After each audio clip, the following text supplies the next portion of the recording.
We're back at the Reebok Eurocamp in Treviso 2008. This is Jonathan Gavoni here. I'm here with Rob Meurs from the New Jersey Nets, international scout. How are you today, Rob? I'm glad it's over. Like 4 days, it's a lot, but it was worth it. How long have you been on the road for now? The last month, how much have you been traveling? More than half of the time I'm on the road, and that's basically the whole year. It's like 6 months a year. I'm traveling 6 months. I hope to be home. What are your thoughts on this year's camp? Was it, compared to years past? Well, I've been, I think, in every camp, and so far they did a very good job to get the best group of players together.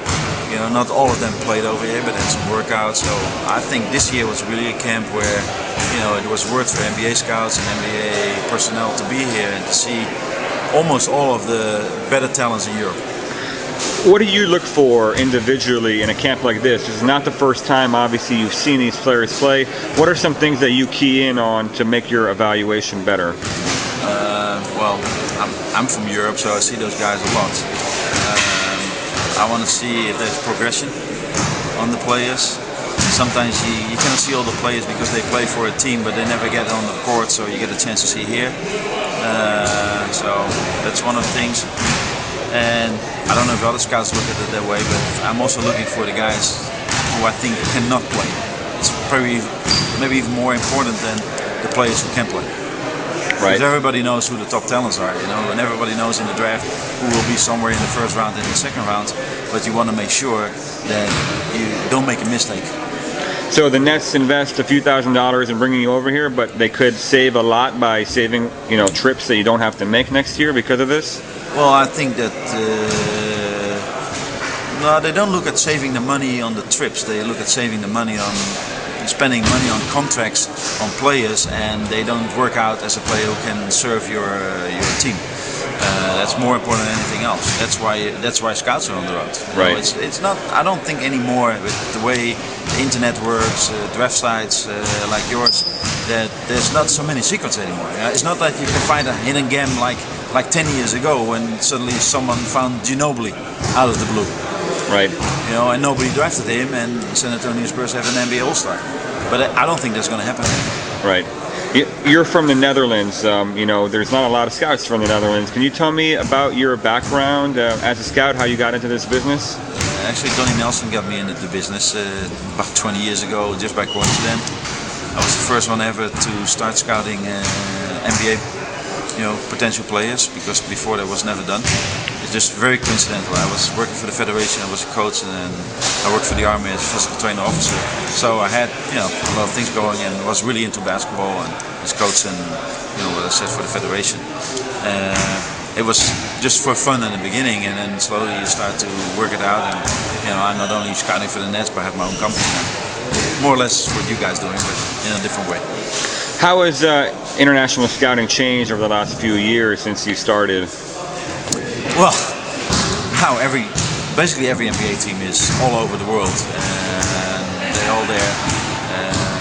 That's the biggest thing, and I think that happened when they start to realize in the NBA the quality of the international players, as long as you don't try to make them American players. I think there was the biggest change in signing, recruiting, and scouting international players. Probably started somewhere with Petrovic, who played for Portland, and they want him to play more as like an American player.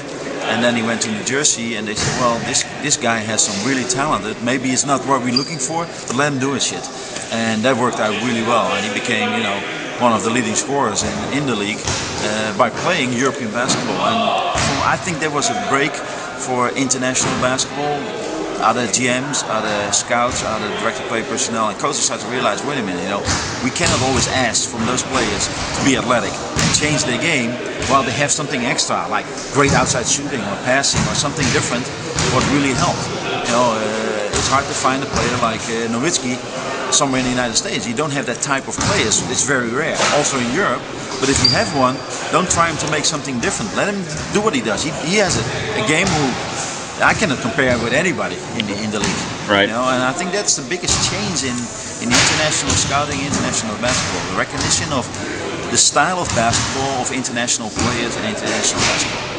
there's been a few guys over the last few years that are very high-profile players that have not succeeded. For example, Andrea Bargnani, Darko Milicic, Skidashvili, top picks that really don't look good for their teams right now. So far, things can still change. Do you think that's going to change something in the way that teams look at European players?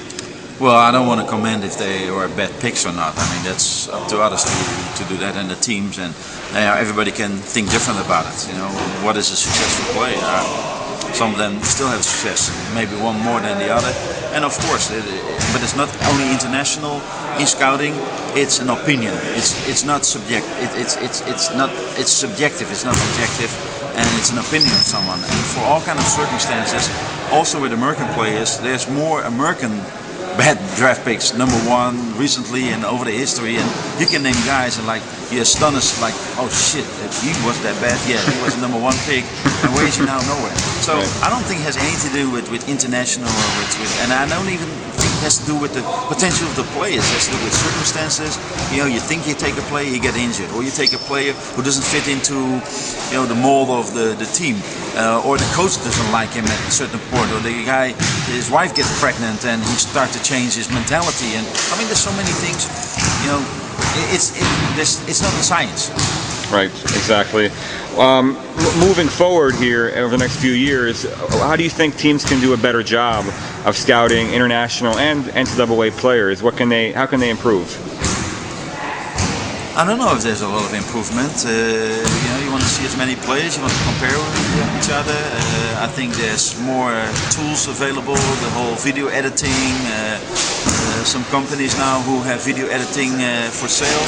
You know, all those things will make it that you can get more out of a player, get to know more about players in the past. It's not a real secret that for international players, they were more like a hidden gem than players in the United States.